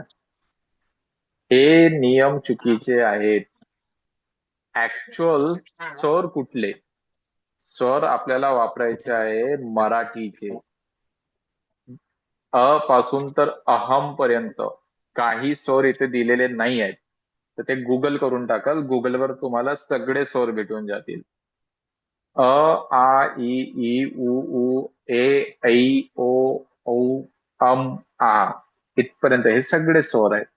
तर हे जे मराठीचे स्वर आहेत, कुठल्याही शब्दाचे उच्चार जर यांच्यापासून सुरू होत असेल तर आपल्याला ॲन वापरायचं आहे. इंग्लिशच्या स्पेलिंग कडे जायचं नाहीये. ठीक आहे. आणि ज्यांची सुरुवात या शब्दांपासून होत नसेल त्यांना आपण अ लावणार, स्पेलिंग कडे जाणार नाही. त्याचे एक्झाम्पल आता मी तुम्हाला देतो. जसं समजा मॅन शब्द आहे, सुरुवात झाली म पासून, तर याला अ लागेल. परंतु जर याला आपण म्हटलं ऑनेस्ट मॅन, सुरुवात कुठून झाली स्पेलिंगची एच पासून, तरी सुद्धा याला ॲन लावायचं असते. कारण याचा उच्चार जो आहे तो ऑ पासून सुरू होत असते. एच हा शब्द जो आहे, एच हा सायलेंट असतो. एचचा उच्चार आपण काढत नाही, आपण उच्चार काढतो ऑच. ऑनेस्ट असे याला वाचतो. त्यामुळे याला सुद्धा ॲन लागते. आता ही गोष्ट फक्त मी सांगत नाही, याला मी सिद्ध करू शकतो. क्लास संपल्यानंतर गुगलला विचारा ऑनेस्ट मॅन या शब्दाला कुठलं आर्टिकल लावायचं, आणि गुगलने जर तुम्हाला अ लावून दिलं तर मला म्हणाल की सर तुम्ही चुकीचे शिकवले. तुम्हाला ऑनेस्ट शब्दासोबत ॲन आर्टिकल लावलेलं दिसेल. सेम समजा आपण ॲनिमल म्हटलं तर एनिमल वाचा किंवा ॲनिमल वाचा. तर ए पासून सुरुवात झाली किंवा ॲ पासून जरी सुरुवात केली, एच्या ठिकाणी तुम्ही याला ॲनिमल जरी वाचलं, एक मिनिट,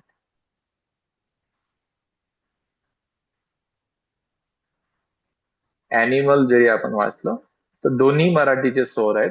ॲन पासूनच याची सुरुवात होणार. ओके.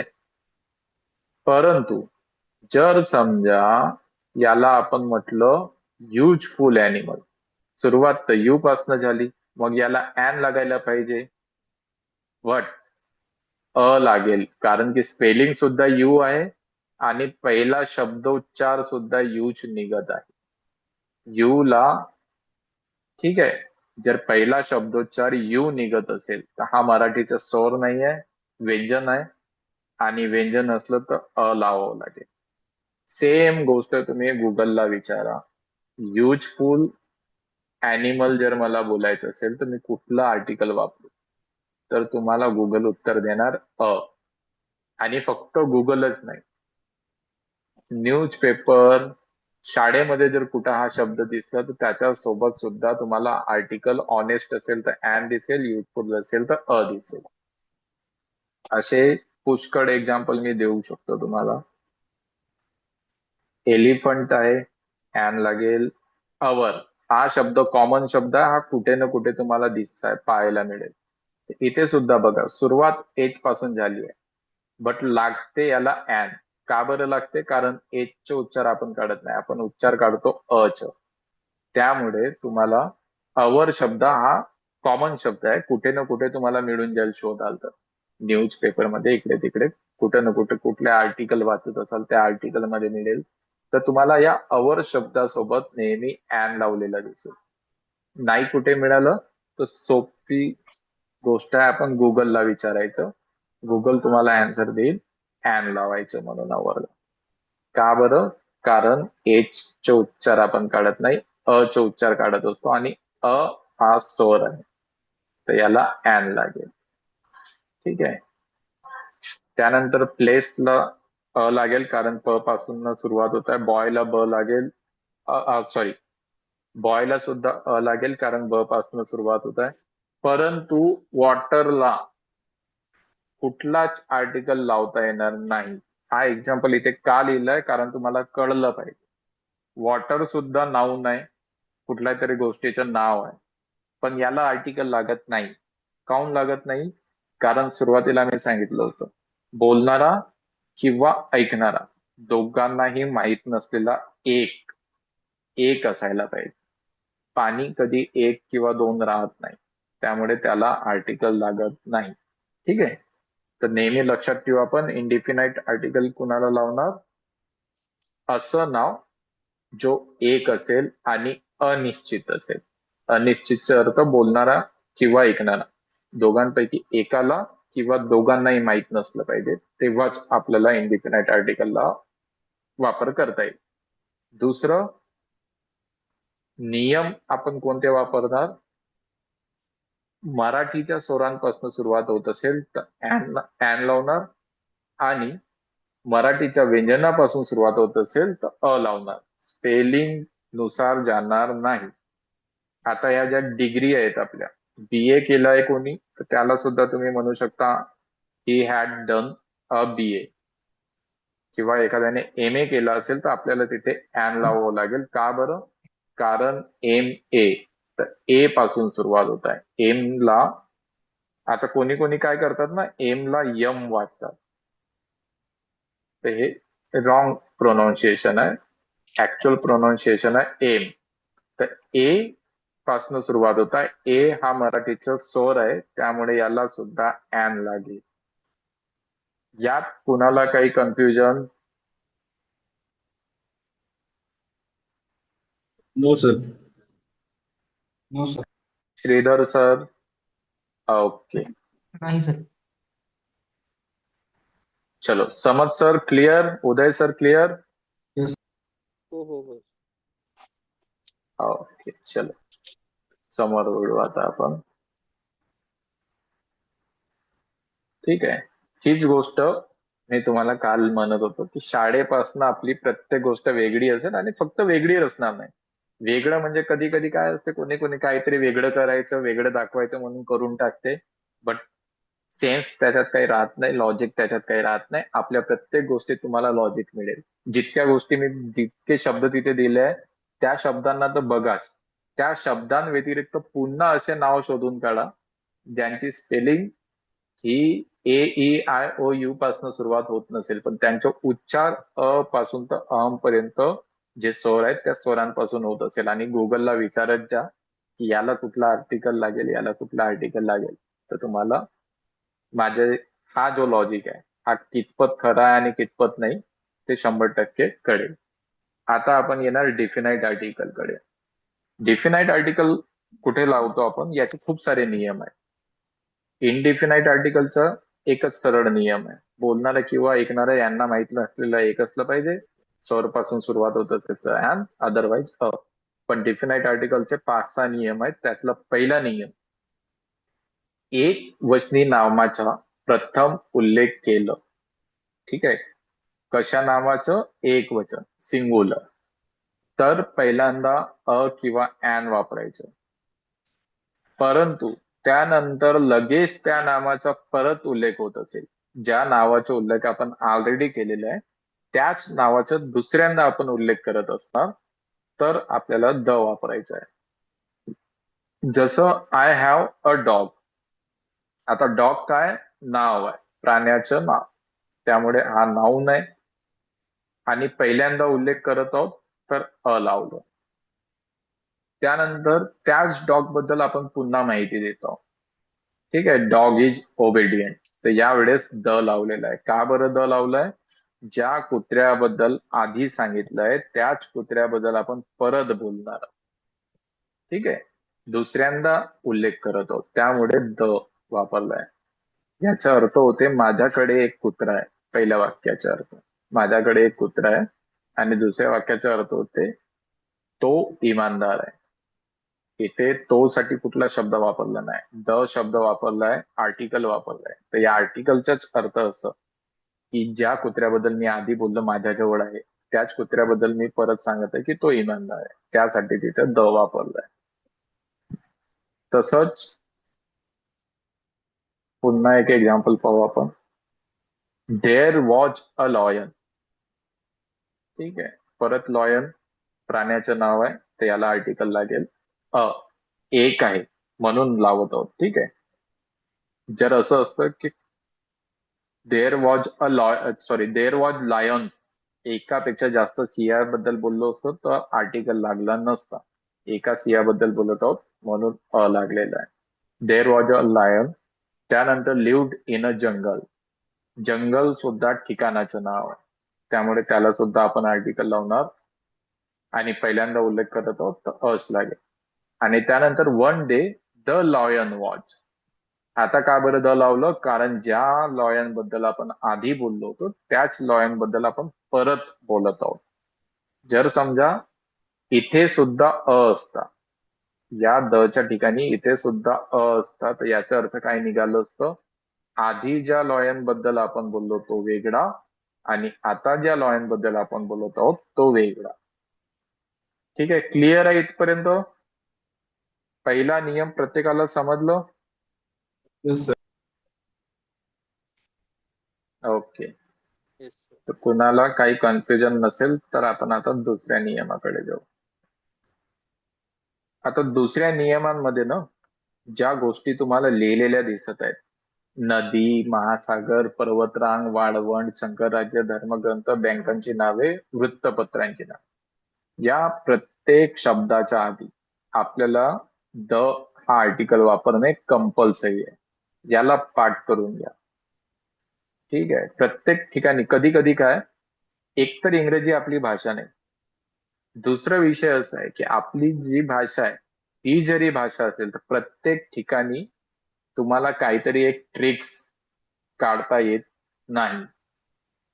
तर हा त्यातला एक भाग आहे. इथे कुठली ट्रिक काम येणार नाही. इथं थोडीशी आपल्याला मेहनत घ्यावी लागेल. या लाईनला पाठ करून घ्यावं लागेल. काय काय दिलेलं आहे? नदी, महासागर, पर्वतरांग, वाळवंट, संघराज्य, धर्मग्रंथ, बँकांची नावे आणि वृत्तपत्रांची नावे. यांच्या आधी आपल्याला द वापरायचं आहे. त्यामुळे तुम्हाला या एक्झाम्पल मध्ये हिमालय पर्वतरांग आहे तर त्याला द लावलेला दिसेल. इंडियन ओशन महासागर आहे, द लावलेला दिसेल. बँक ऑफ इंडिया बँकाचं नाव आहे, द लावलेला दिसेल. ठीक आहे, सहारा वाळवंट द लावलेला दिसेल. टाइम्स ऑफ इंडिया वृत्तपत्र ज्यांना समजलं नसेल, न्यूज पेपर वर्तमानपत्र, वर्तमानपत्राला दुसरं नाव वृत्तपत्र आहे. तर न्यूज पेपरच्या नावाआधी सुद्धा आपल्याला द लावायचं आहे. त्यामुळे टाइम्स ऑफ इंडिया म्हणायचं आहे तर आपल्याला म्हणावं लागेल द टाइम्स ऑफ इंडिया. वेद, वेद काय? आपले धर्मग्रंथ आहेत त्यामुळे त्याला सुद्धा द लागेल. रामायणला द लागेल, कुराण द लागेल. ठीक आहे, तर कुठलाही धर्मग्रंथ असो त्याला द लागेल. नदी द लागेल. USA काय? संघराज्य आहे, युनायटेड स्टेट ऑफ अमेरिका, त्याला सुद्धा द लागेल. त्यानंतर यात समजण्यासारखं काही होतं नाही, दिलेल्या नावांना द लागते त्यामुळे मी क्रॉस क्वेश्चन करत नाही, समजलं का म्हणून. तिसऱ्या नियमाकडे जाऊ आपण. तिसरा नियम काय? कुठलीही गोष्ट जर एकमेव असेल किंवा अद्वितीय असेल, ठीक आहे, किंवा त्याचा उल्लेख आपण अद्वितीय म्हणून करत आहोत, अशा वेळेस आपल्याला ध वापरायचे आहे. जसं एक्झाम्पल द्यायचं झालं तर सन. आता सन काय, सूर्य आहे, एकच आहे. भारताचा वेगळा, पाकिस्तानचा वेगळा, अमेरिकेचा वेगळा असं नाही आहे. अख्ख्या जगाचं सूर्य एकच. जग बोलत आहे मी, ब्रह्मांड नाही. नाहीतर कधी कधी एक क्रॉस क्वेश्चन येऊन जाते, सर सूर्य तर खूप साऱ्या गॅलेक्सी आहेत. तर आपण जगाबद्दल बोलत आहोत, वर्ल्ड बद्दल बोलत आहोत, युनिव्हर्स बद्दल बोलत नाही. त्यामुळे सनला द लागेल. मून जगात एकच आहे, त्याला सुद्धा द लागेल. स्कायला सुद्धा द लागेल. ताजमहल, ताजमहल जगामध्ये एकच आहे असं म्हणता येणार नाही, त्याच्या प्रतिकृती तयार केल्या गेल्या आहेत. बट जो ओरिजिनल ताजमहल आहे तो अद्वितीय आहे, त्यामुळे त्याला 7 वंडर्स मध्ये मोजण्यात येते. ठीक आहे, त्या अद्वितीय असल्या कारणाने त्याला आपल्याला द लावायचं. Same thing Eiffel tower. जगामध्ये एकच टॉवर नाही आहे. आपल्या भारतात जो कुतुब मिनार आहे तो सुद्धा टॉवरच आहे, पण कुतुब मिनारला द लागणार नाही, कारण कुतुब मिनार हा अद्वितीय नाही आहे. पण आयफेल टॉवर अद्वितीय आहे, तर त्याला सुद्धा द लागेल. ठीक आहे. श्रीधर सर, काही कन्फ्युजन आहे काय? नाही सर. No, sir. ओके, इतरांना? चलो No, नेक्स्ट sir. नियम कडे जाऊ. चलो, थँक्स. असं थोडंसं इंटरॅक्टिव्ह राहिलं की मला सुद्धा शिकवण्यात मग मजा येते. मला वाटते की खरंच मला ऐकत आहे. नाही तर जर उत्तर मिळालं नाही की मला असं वाटत असतं मी एकटंच प्रवचन देतो, मला ऐकणारं कोणीच नाही. तर चौथा नियम आहे धर्मांच्या नावापूर्वी. धर्मांच्या नावापूर्वी सुद्धा आर्टिकलचा वापर होते आणि द च वापर होणार. ठीक आहे, कुठला आर्टिकल? द. तर हिंदू म्हणायचे आहे तर फक्त हिंदू म्हणणार नाही, द हिंदू म्हणावं लागेल. मुस्लिम म्हणायचे आहे तर फक्त मुस्लिम म्हणायचं नाही, द मुस्लिम म्हणावं लागेल. ठीक आहे, आता प्रत्येक एक्झाम्पल दिलं नाही, बट ख्रिश्चन असेल तर द ख्रिश्चन, सिख असेल तर द सिख, कुठलाही धर्म असो त्या धर्माच्या नावापूर्वी आपल्याला द वापरायचं आहे. फिफ्थ नियम आहे क्रमवाचक विशेषणापूर्वी. आता क्रमवाचक म्हणजे काय? 1, 2, 3, 4 याला क्रमवाचक म्हणता येणार नाही. क्रमवाचक काय? First, second, third. ठीक आहे, हे क्रमवाचक आहेत. 1, 2, 3, 4 क्रमवाचक नाही. फर्स्ट, सेकंड, थर्ड हे क्रमवाचक आहेत. एक्झाम्पल मध्ये फक्त 2च दिलेले आहेत. याचा अर्थ असं नाही की फर्स्ट असेल आणि सेकंड असेल तरच द लावणार. तो पहिला असो, दुसरा असो, 55वा असो, की तिकडे 1008 वाला असो, कितवाही असेल, क्रमवाचक आहे तर द लावून बोलावं लागेल. ठीक आहे. त्यानंतर 6 नियम काय? प्रॉपर नाउन च्या अगोदर जर ऍडजेक्टिव्ह आलं तर आपल्याला द लावायचं आहे. ठीक आहे. प्रॉपर नाउन विशेष नाव, जो कुठल्या तरी एकाच व्यक्तीला लागू होते तो. आणि ऍडजेक्टिव्ह म्हणजे काय? कुणाला आठवते का ऍडजेक्टिव्ह म्हणजे काय? सांगा.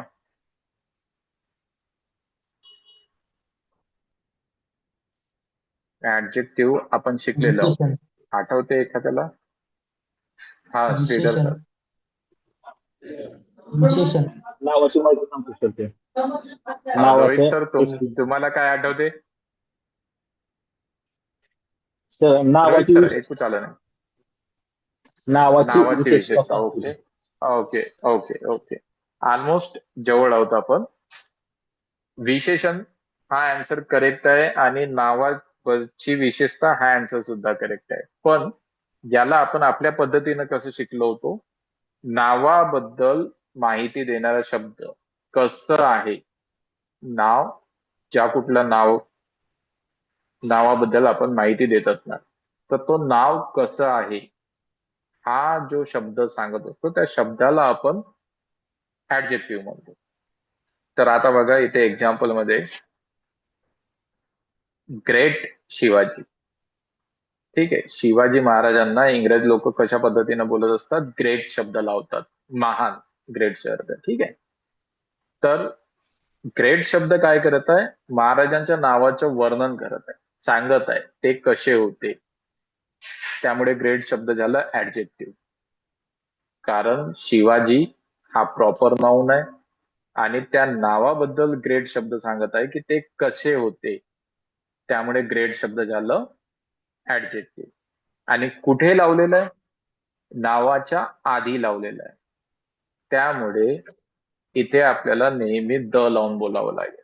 जेव्हाही ऍडजेक्टिव्ह नावा आधी लावायचं आहे तर आपल्याला द लावून बोलायचं आहे. ठीक आहे. The great Shivaji. त्यानंतर शेक्सपियर. शेक्सपियर माहित आहेत का तुम्हाला कोण आहेत? एखाद्याला माहित आहे शेक्सपियर कोण आहे? पोएट किंवा रायटर. आपण आपल्या भारतापुरतंच नॉलेज ठेवतो. शिकत आपण इंग्रजी आहोत आणि नॉलेज आपलं फक्त लिमिटेड. तसं नसलं पाहिजे. जेव्हा आपण इंग्रजी शिकत आहोत तर आपल्याला जगाशी जुळायचं आहे, तर आपल्याला थोडंफार तरी जगाचं नॉलेज असलं पाहिजे. शेक्सपियर खूप प्रसिद्ध नाव आहे. जगाचं नॉलेज असलं पाहिजे म्हणजे प्रत्येकच गोष्ट माहित असली पाहिजे असं नाही, मला सुद्धा नाही माहित.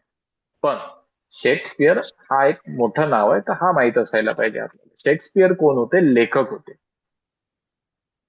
ठीक आहे. आणि त्यांचं नाव इतकं यासाठी प्रसिद्ध आहे, ते लिहायचे नाटक. आता आपलं काय होते माहित आहे का, आपण जनरेशन वाईज न आपल्या आवड वेगवेगळी असते. जसे समजा आपले आई बाबा जे आहेत ते ज्या जनरेशन मधले आहेत त्यांना मिथुन चक्रवर्ती आवडतो, काही असे असतील त्यांना पृथ्वीराज चव्हाण आवडत असेल.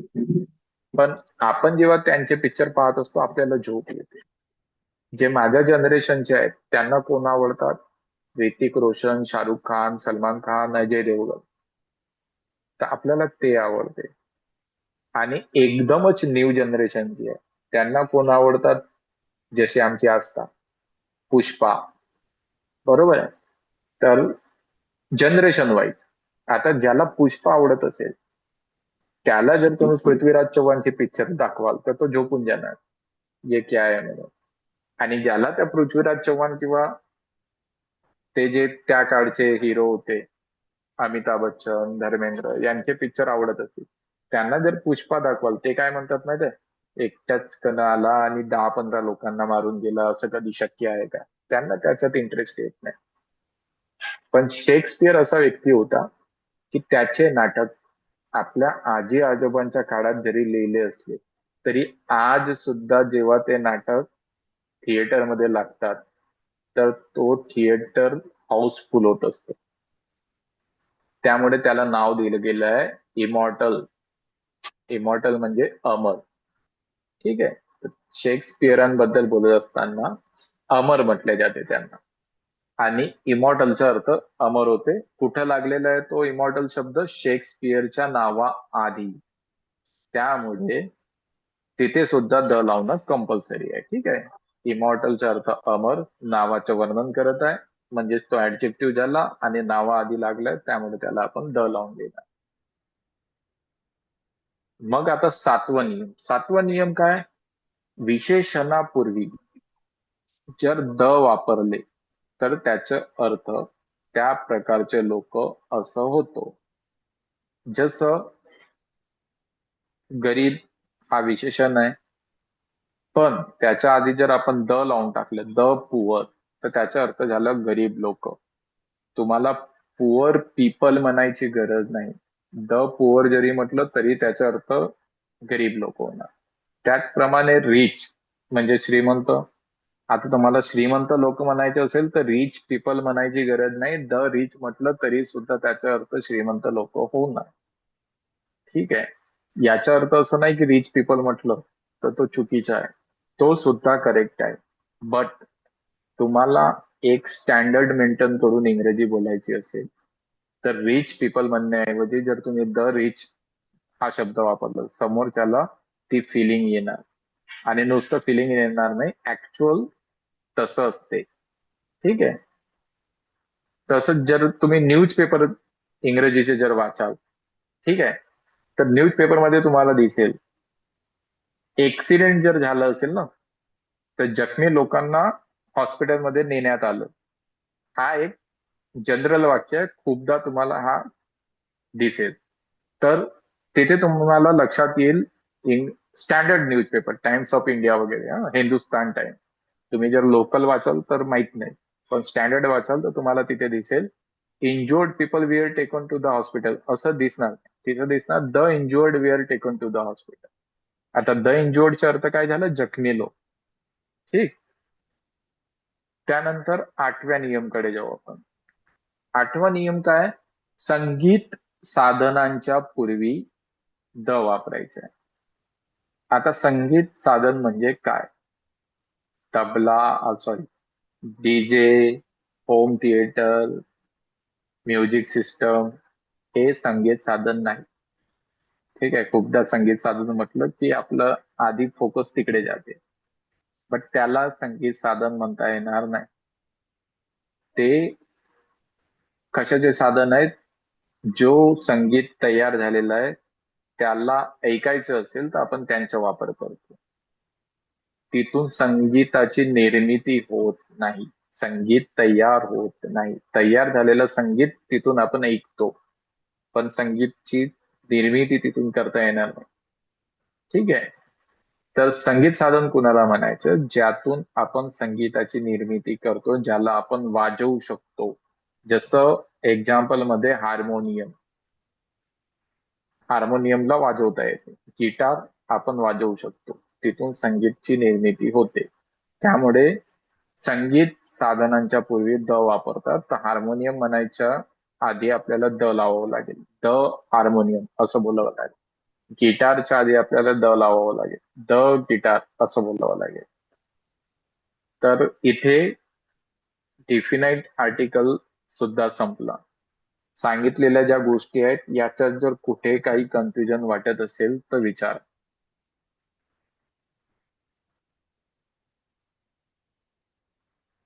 नाही क्लिअर सर. आहे सगळंच? येस. ओके, चलो.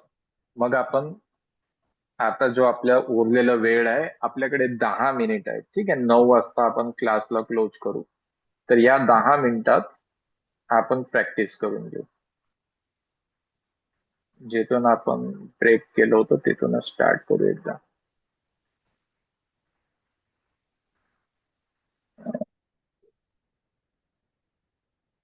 ओके, इथून आपलं थांबली होती ओरल, इथूनच आपण परत एकदा स्टार्ट करू. कोणतं वाढूत वेगाने चालू शकतो? चलो, आस्था. कसं म्हणणार बेटा याला इंग्लिश मध्ये?